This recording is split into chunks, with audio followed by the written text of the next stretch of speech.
think you believe you have faith until you really need it.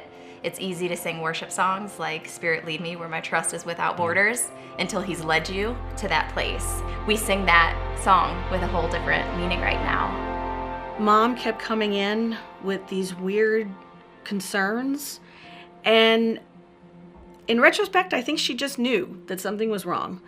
As we continued to go to doctor appointment after doctor appointment, it was more bad news upon more bad news, another diagnoses, another medicine.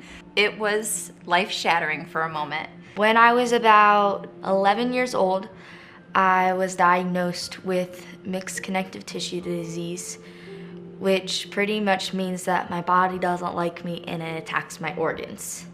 So what's it like to be Brie?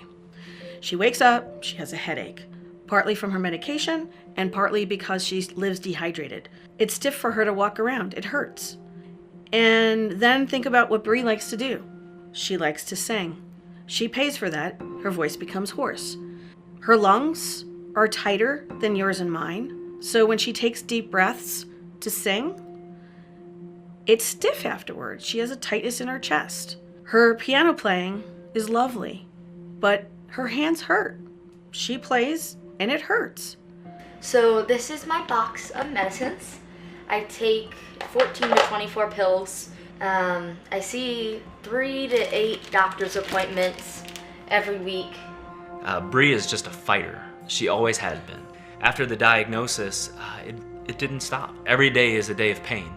But how do I wake up and make the most of that day? I know that it's the benefit and nothing's gonna stop me from practicing and working on what I love to do, because I know it's going to go to further God's kingdom and it's what I'm called to do. Last year, after fine arts, her body was physically tired. She actually ended up spending almost a month combined in the hospital. So I had said to her this year, Brie, honey, you're deploying. We're so proud of you. You don't have to continue to do this if it's too much stress on your body.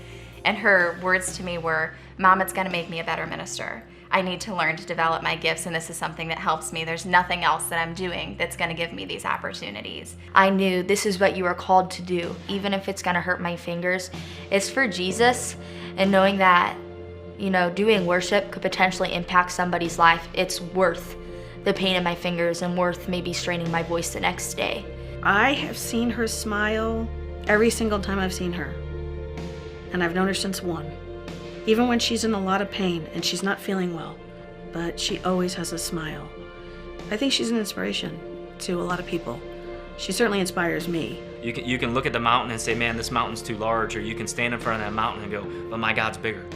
And that's how she does it on a daily basis. I mean, she inspires me on a daily basis. Like, man, if she can do it, I can do it.